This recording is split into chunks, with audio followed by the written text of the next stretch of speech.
Buenas tardes a todos, ¿cómo están? El objetivo de este video es proponer un recorrido de lectura en torno a Teoría de la Gravedad, el libro de Leila Guerreiro, que está en el centro de nuestra unidad número 3, dedicada a la crónica latinoamericana contemporánea.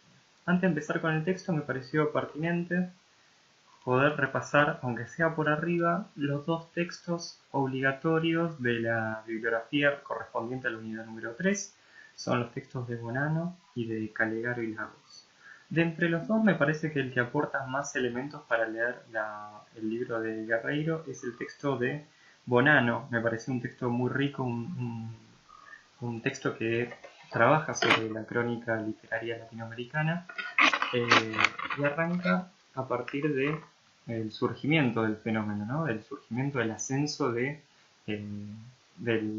periodismo narrativo de la crónica latinoamericana contemporánea a partir de un par de eventos, ¿no? Ella nombra la aparición de antologías en 2012, dos antologías muy importantes, la continuación, la continuación, perdón, de la fundación de Nuevo Periodismo Narrativo, que es la fundación impulsada por Gabriel García Márquez, que fue creciendo con el correr de los años, becando y generando concursos, certámenes y publicaciones de caras a levantar el oficio del cronista, y también la aparición de diversas revistas, algunas de ellas digitales, otras más de estilo analógico, más tradicionales, sobre crónica y no ficción. ¿Sí? Entre ellos, el ejemplo local es la revista Anfibia, pero también podríamos pensar en Gato Pardo o Etiqueta Negra a nivel latinoamericano.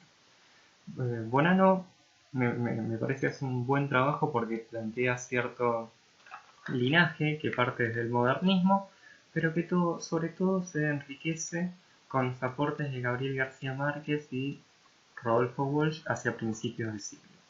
Cuando trabaja con Rodolfo Walsh piensa sobre todo en Operación Masacre, que es el texto que nosotros leímos en la unidad 2, y piensa cómo Operación Masacre planteó ciertos ejes que la crónica contemporánea retoma. Por ejemplo, la visión crítica hacia la sociedad, la focalización en sujetos subalternos o marginales que enriquecen la visión de la crónica, y también la búsqueda de una voz propia, ¿no? La búsqueda de una enunciación fuerte, una enunciación con estilo que se diferencie de las demás plumas periodísticas. Y es muy interesante porque Bonanno reconoce estas deudas, estas marcas de Walsh en la crónica contemporánea, pero también marca una ruptura, y esa ruptura es importante sobre todo para leer un texto como Teoría de la Gravedad. Esas rupturas es la renuncia de la crónica contemporánea a pensar los textos como una intervención política e ideológica fuerte, ¿no? La crónica contemporánea descree de los grandes relatos, descree de las grandes verdades y se vuelca a examinar problemáticas contemporáneas, renunciando a esa suerte de verdad que iluminaba a escrituras como la de Walsh, ¿no? En la que había malos, en la que había buenos, en la que había víctimas y victimarios. La crónica contemporánea es menos maniquea, es menos dicotómica y se preocupa por por resaltar los contrastes, las tensiones, los claros oscuros de la sociedad contemporánea. Otro elemento muy interesante del texto de Bonanno que recomiendo, cuya lectura recomiendo, es una definición que ella retome de la crítica académica Mónica Bernabé, que es pensar estas crónicas como relatos de autor, crónicas de autor, es decir, como textos, formas enunciativas que no buscan tanto contar una historia, sino construir una voz, construir un estilo que termina siendo más importante que el objeto de representación. Esto es muy importante y me parece que puede servir como clave de lectura para revisar el texto de Leila Guerreiro.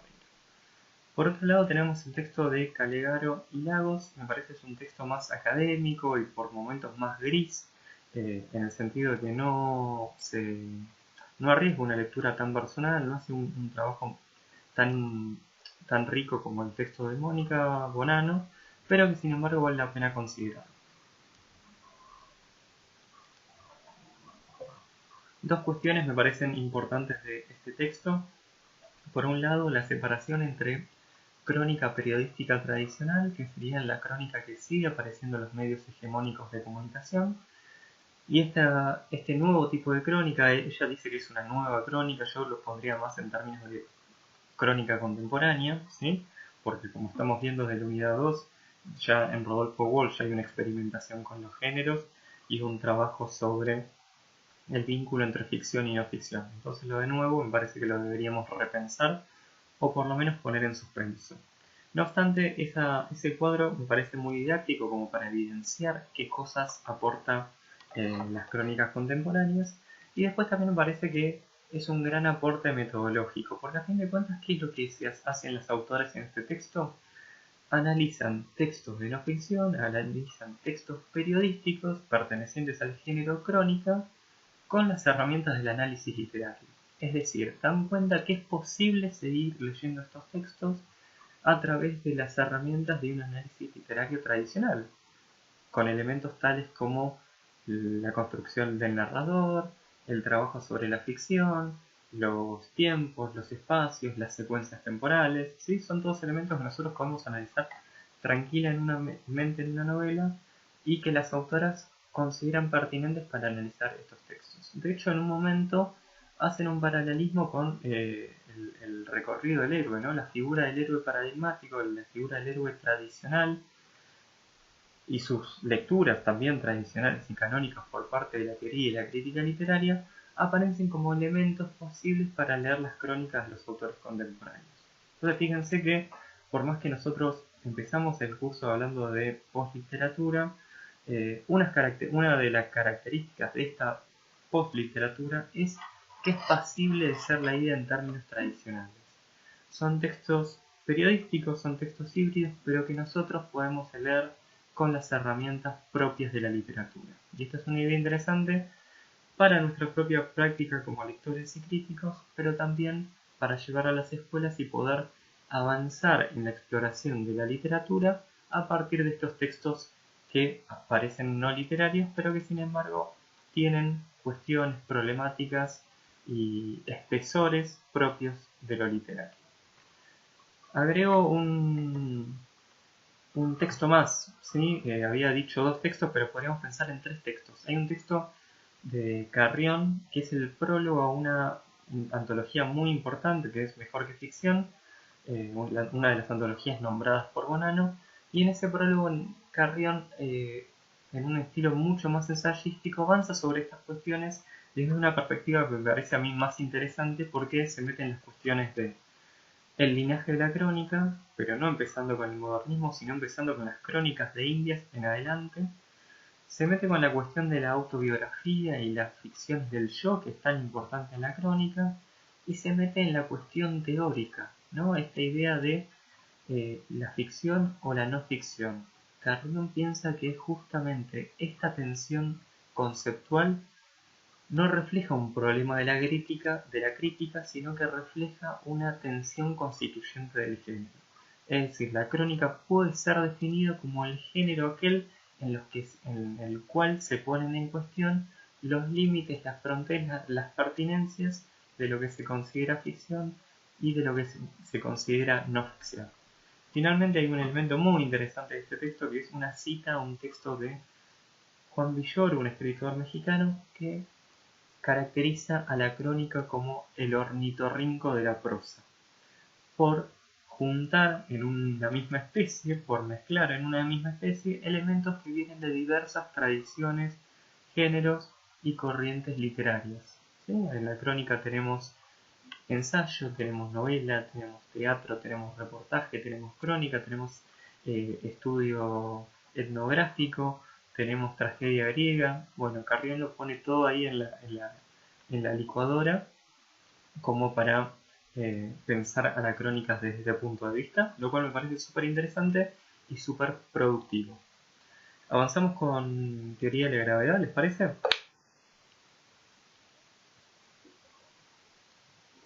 Lo primero que teníamos que decir acerca de este texto es que es un texto que compila las columnas que Leila Guerreiro escribió y publicó para El País en un lapso de años que va de 2014 al 2019, lo cual ya nos habla de un salto entre el género original, entre el formato original en el que fue publicado, dentro de un periódico de papel o virtual, pero una publicación periódica y masiva, a el objeto libro, que saben que el objeto libro es de una circulación más reducida y que tiene lectores mucho más especializados, ¿sí? Entonces ese salto me parece que hay que retenerlo para pensar algunas cuestiones. Y por otro lado también pensar que no se trata solamente de la compilación, sino de cierta antología de textos, ¿no? Y está bueno pensar, bueno, ¿qué criterio guió a la construcción de esta antología? Los textos no están fechados, por lo tanto uno puede pensar que el orden fue discrecional, hubo una reflexión sobre qué poner primero, qué poner segundo, lo cual abre lugar a un trabajo crítico sobre la construcción de series. ¿Qué series pueden encontrar acá? ¿Qué tópicos pueden reconocer? ¿Qué ejes pueden distinguir dentro de teoría de la gravedad? Eso por supuesto es un tema muy pasible, muy productivo para poder escribir algo sobre este libro, ¿sí? Ya algo más adelante voy a hablar de esto, pero me gustaría dejarlos con esta idea, ¿no? El texto como una antología y esa antología con un orden que no nos es revelado, que no es explícito, pero que nosotros podemos reconstruir. Yo quería proponerles una lectura muy breve, porque la propuesta es que ustedes avancen con este libro sobre, así que busquen conexiones, vínculos, problemáticos. Es un texto contemporáneo, así que entiendo que también puede interpelarlos de una manera distinta, de una manera eh, productiva, motivadora, pero me gustaría pensar o proponerles un recorrido de lectura que tenga como principal hipótesis la idea de que en el libro se está trabajando, se está pensando en la posibilidad de escribir una prosa experimental inserta dentro de un formato tradicional. Es decir, pensar al libro como un laboratorio de escrituras en el cual se juegan con las formas propias de la literatura más elevada, que sería la poesía, y de las formas más comunes, más tradicionales del periodismo contemporáneo. ¿Sí? Esa tensión, esa problemática, esa relación entre escribir poesía y escribir columnas en un diario de tirada masiva, me parece que es uno de los motores de significación del texto. Ahora vamos a ver qué les parece a partir de este desarrollo. En términos generales, la obra la podemos caracterizar brevemente por el predominio de obra de formas breves. Todos los textos tienen la misma extensión, una página y media aproximadamente en nuestra edición.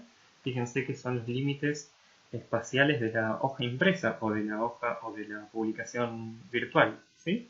Un formato rígido con una extensión muy finita, muy diminuta, que impulsa, que obliga a reformular los modos para poder ofrecer un producto nuevo, eh, inquietante y seductor, ¿sí? Después hay un trabajo evidente sobre lo autobiográfico. Pedro Mairal habla sobre él en la introducción al texto, así que se les recomiendo.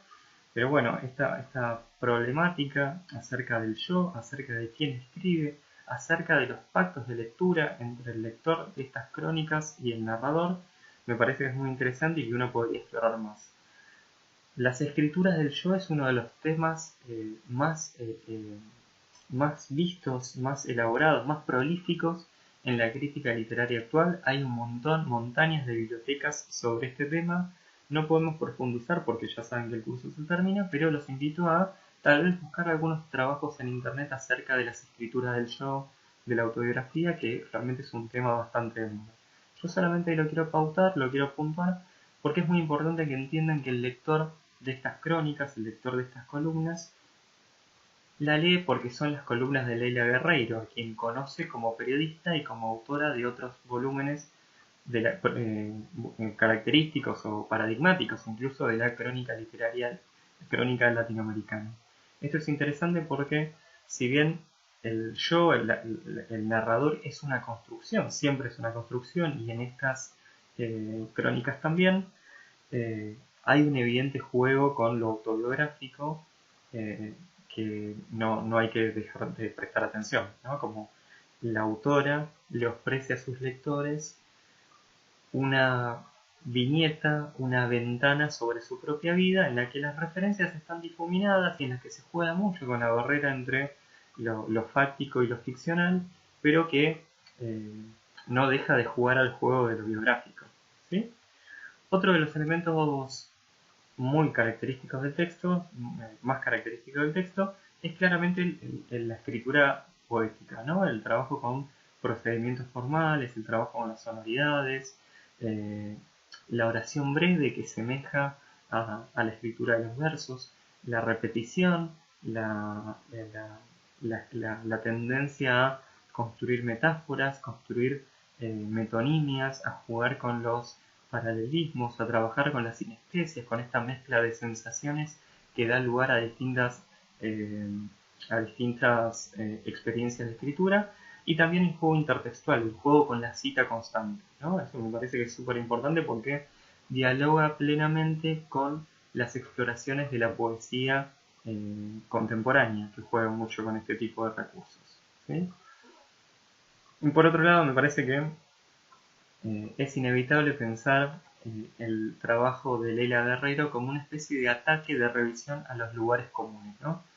Todo texto sobre el lugar común, ya sea la familia, el hogar, las rutinas, la pareja, los viajes, la religión, siempre termina con una postura irreverente, ¿no? Con encontrarle la vuelta de tuerca, el claroscuro, los momentos de oscuridad a cuestiones que muchas veces no pasan de ser temas de crónicas rosas, naif, más livianas, ¿no? Todo en Leila Guerrero me parece que tiende a darle la vuelta a lo común, darle la vuelta a lo cotidiano para examinarlo desde otra perspectiva, desde una perspectiva que es extranificadora, ¿sí?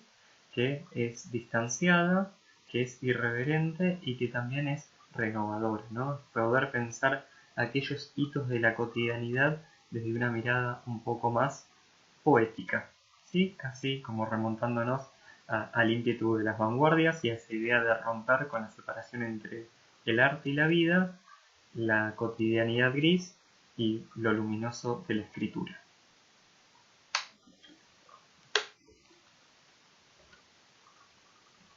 Los tópicos centrales son varios. Yo hice este recuento de tópicos, ustedes pueden encontrar más.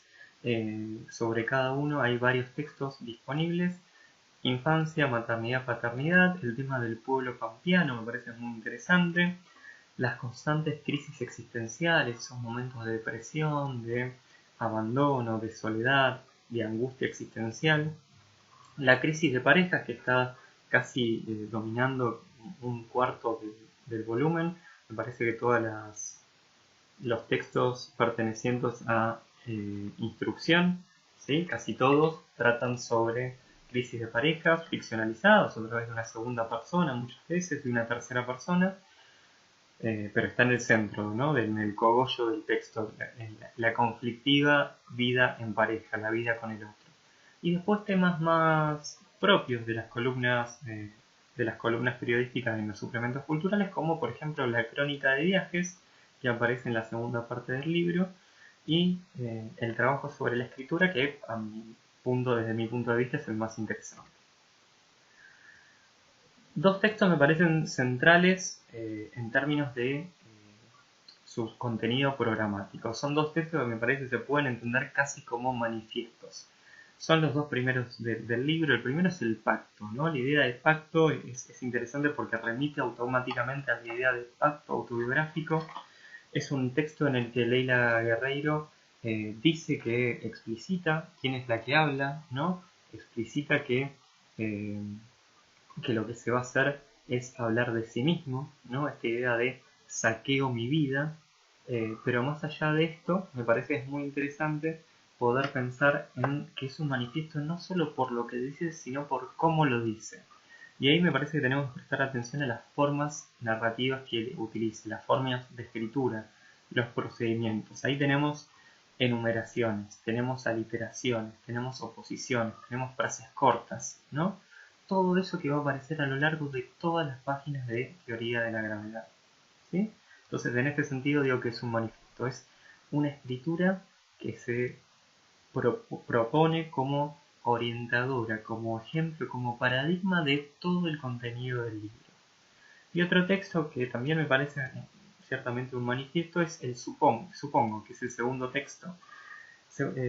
Lo pensé como texto manifiesto porque plantea una estructura que se va a repetir en la primera parte del libro a lo largo de varias páginas y que después va a volver de forma bastante recurrente, que es la idea de una enumeración muy poética sobre experiencias cotidianas escritas en primera persona a través de frases cortas que se interrumpe con una cita con la cita a un texto poético, ¿sí? Unos versos, las palabras de un amigo escritor, las palabras de un poeta, la letra de una canción que interrumpen el devenir de la prosa para o interrumpirla definitivamente y terminar con eso el texto, o para dar lugar a una reflexión que termina siempre dándole una vuelta de tuerca al texto, ya sea descolocando los lugares comunes, ya sea aplazando esa sensación de conclusión, eh, conclusión sorpresiva del texto, ¿no? Es un juego con lo que uno espera. En Supongo me parece que tienen casi como un modelo de cómo funcionan gran parte, no digo la mayoría, pero por lo menos la mitad de las crónicas contenidas en teoría de la gravedad. Y después me parece que hay algo que de cara a nuestro DEI tenemos que observar con mucha atención, que es la tensión y la relación entre periodismo y literatura. ¿Sí?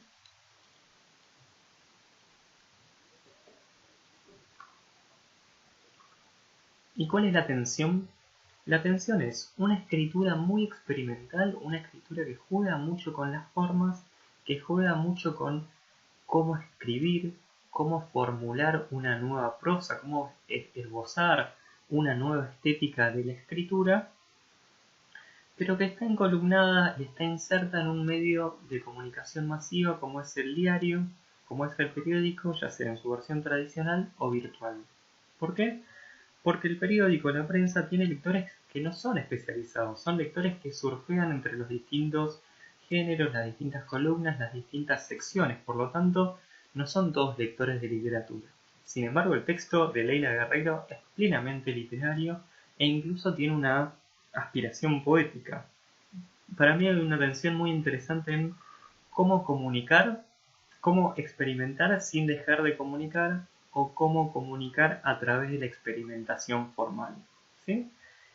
Entre lo masivo y lo literario, entre la comunicación y la escritura experimental, me parece que hay una suerte de relación que es el motor, es el centro, el núcleo de significación de todo el texto, que me parece por muchos momentos funciona muy bien, pero por momentos parece o muestra su fisura, ¿no? Y cuando aparece esto, sobre todo cuando hay aclaraciones propias de la prensa que no le suman nada al texto literario. Por ejemplo, cuando se tiene que especificar la identidad de los autores, ¿no? Cuando dice Roberto Art tiene que decir escritor argentino.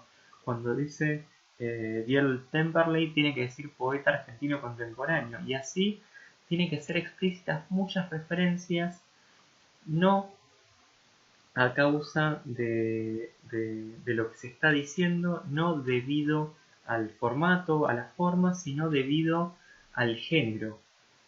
Tiene que rendir de alguna manera sus respetos al género periodístico y tiene que aclarar cosas que en otro tipo de formato no tendría necesidad de aclarar, ¿sí? Por lo tanto, ahí tiene que negociar la poesía con el periodismo, la literatura con la prensa.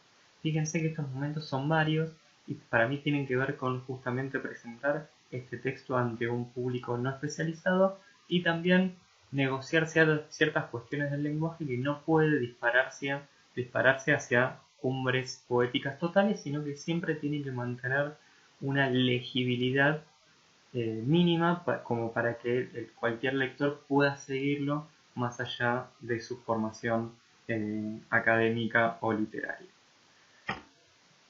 Pero todo esto, la tensión sobre cómo escribir, me parece que está tematizada en el propio texto, ¿sí? Y ahí pueden hacer toda una serie en torno a los textos que hablan sobre cómo escribir, ¿no? Me parece que ahí son... el texto central es escribir, me parece que ahí se habla, hay una analogía, casi una alegoría, ¿no? Por la sumatoria de metáforas, de pensar a la escritura como el oficio de amasar el pan, ¿no? Que es cotidiano, que es esforzado, que es sacrificado, que da placer, que da sustento, ¿no? Ahí hay una metáfora de la escritura muy poderosa que, que no solamente se demuestra con lo que se escribe, sino con el cómo se escribe. La idea de pensar a la literatura, a la escritura como metáfora y al amasado del pan como metáfora, habla de que la metáfora está en el centro del proyecto estético de Leila Guerreiro. Otros elementos que me parece, otros textos que están buenos, que me parece que iluminan desde distintos aspectos la cuestión de la escritura, son distracción, egoísta, ya está, y otros más que ustedes pueden encontrar, porque como habrán visto, la cuestión de la escritura está disperso, atraviesa la totalidad o casi la totalidad de los textos de Guerreiro en Teoría de la Gravedad.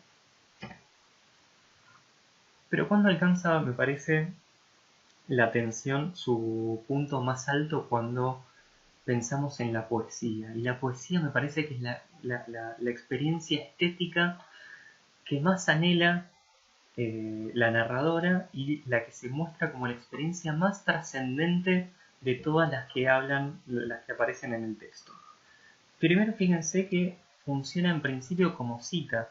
Casi todos los textos están marcados por citas y casi todas las citas son de poetas. Es decir, las citas como vehiculización de inquietudes, como vínculos con otras escrituras, como búsqueda de algo sublime, como búsqueda de algo oculto, como búsqueda de algo trascendente. Otra forma en que aparece la poesía dentro del libro es a través de las formas y los recursos, la metáfora, la metonimia, la comparación, la literación, la sinestesia, las imágenes son muy poderosas y es casi como una apropiación irreverente y muy creativa de la poesía por parte de la prensa. Una escritura comunicativa que deviene poética a fuerza de las citas y del trabajo con sus propias formas, ¿sí? Y después me parece que hay un poema que me parece muy lindo, que se llama, esperen que lo busco, No basta, ¿sí? En el que se explicita, se pone en primer lugar el deseo poético, las ganas de escribir poesía. Es un texto en el que Leila Guerreiro termina diciendo que se termina preguntando si a fin de cuentas su oficio más importante no es el de citar poetas, ¿sí? Y esta idea de que la prensa cita poetas porque anhela ser poética, me parece es una idea súper productiva que les puede permitir pensar cómo la tensión productiva entre periodismo y literatura, entre la prensa y la poesía, constituyen el centro, el núcleo estético de Teoría de la Gravedad, y cómo eso lleva a que una escritura que uno imagina comunicativa, eficaz, termina siendo una poética, una escritura lírica, subjetiva, evanescente, compleja, desafiante y sobre todo experimental.